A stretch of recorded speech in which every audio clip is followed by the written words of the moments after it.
Hi everyone, my name is Marian, your technology friend. Today, I'm going to show you how dual SIM iPhones work, starting from installation, setup, as well as calling and texting. To know if your iPhone is capable of dual SIM, or rather what kind of dual SIM iPhone you have, because you probably already have one, you can check out this past video of mine named Guide to Dual SIM iPhones. Now, without further ado, let's talk about how dual SIM iPhones work. By the way, if you like Apple content just like this, go and click that subscribe button right now. And if you appreciate the tips I'm providing, there's a new thanks button below. You can give me a super thanks to show your appreciation. It will greatly support the channel. I appreciate you all. Also, talking about iPhones, they don't come with a charger in the box anymore, right? I have a charger that I can suggest to you. This is the AOE MagCube 65 watts fast charger, and this is one charger that can charge any of your devices from iPhone, iPad, or Mac. This has 65 watts of power, so it can charge your Mac, but it can also drop down to just 20 watts, so it fast charges your iPhone at the correct wattage. And you don't have to worry, it won't overcharge your iPhone, and it is truly safe. This is because it has an intelligent chipset that regulates and auto-adjusts the output voltage to protect your device. It's also really small for the power it gives. It has so much power than your Mac's charger, but it is as small as an iPhone charger thanks to GaN technology. It also has a USB-C to USB-C cable included in the box with an LED display to monitor wattage, which is super cool. I can actually figure out how much wattage my laptop is charging or my iPad. But if you are looking for a Lightning to USB-C cable, AOE offers that too, and their cables are made for iPhone certified, which ensures you that they are recognized by Apple and that their cables are 100% safe and reliable. Don't buy the charger from Apple, it's overpriced, it has less wattage, and you should buy this instead. You can even save 15% off using the coupon code MAGCUBE65. Check the link for AOE's charger in the description below. Take a look, it's super high quality and I really recommend it. So for the installation, I will be showing you a dual physical SIM variant. These are the Hong Kong, Macau, and China variants of certain iPhone models. And again, if you want to know which variant is yours, watch my Guide to Dual SIM iPhones video, because other variants like the US, Philippines, Japan, Singapore, etc. support dual SIM, but they are an eSIM plus physical SIM combo.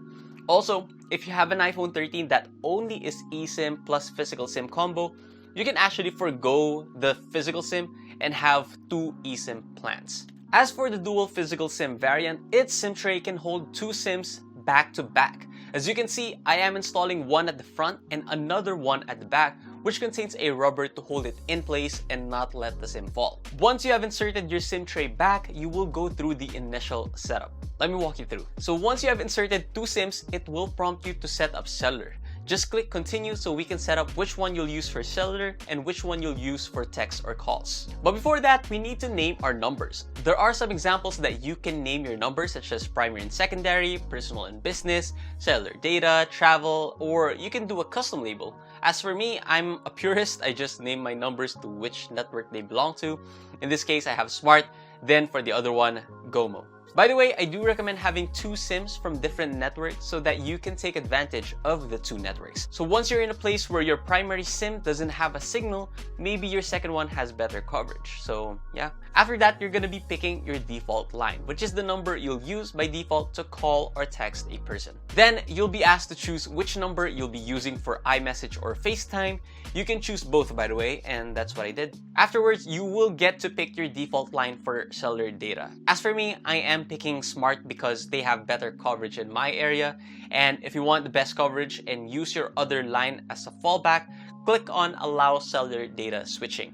Clicking this option will also allow you to use cellular data while on a call on your non-cellular data line. After that, you're all set. Now, when you're actually using your phone, how do you pick between the two lines? Let me show you how it works. So for calling, it's pretty simple. When you go to the dialer, you can press the top part and switch between the lines. And for each contact, you can set a default line to always use to call or text that person.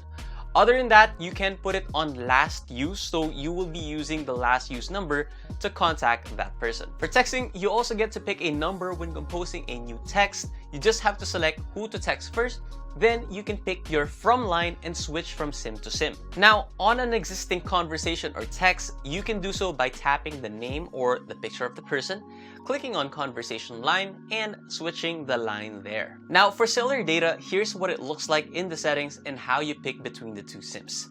So once you go to cellular, click on cellular data. Here, you can pick which line you will use for data. You also have the toggle to allow cellular data switching. Now, going back to cellular settings, you have new stuff there. You have a setting for default voice line, which is similar to what you configured in the beginning. This is how you change after the fact which SIM you would use for calls by default. And below, you will find two cellular plans. Clicking through each one allows you to rename your line, turn it off, and have the different SIM settings like turning on Wi-Fi calling, which is also called VO Wi-Fi, or changing 5G settings to 5G on, 5G auto, or just LTE. You can also switch on VoLTE or voice over LTE, which I do recommend. Finally, you will now notice two signal bars at the top. The one above is always the SIM that you use for cellular data, and the one below is whatever SIM is left. If you want to expand signal data, you can just swipe down to reveal control center and see the full name there of each line. You will also see if your VO Wi-Fi is working there. There you go, that's how dual SIM iPhones work, from installing the SIM cards, setting it up, and using it for calls and text. If you have other questions, leave them as a comment below. I will create a frequently asked questions video about dual SIM iPhones because there seems to be many questions still that I'd want to go into. But if this video helped you, there is a new thanks button below. You can click on that, give a tip to the channel, which I really appreciate. Other than that, click the like button and subscribe to the channel for more content just like this. Follow me on Instagram, Twitter, and Facebook with the username @Mauyoni. While waiting for my next videos, click on the playlist right here to watch more of my tech content. Alright, so that's it. Thank you guys for watching. This has been Marian, your technology friend, and I'll see you on my next video.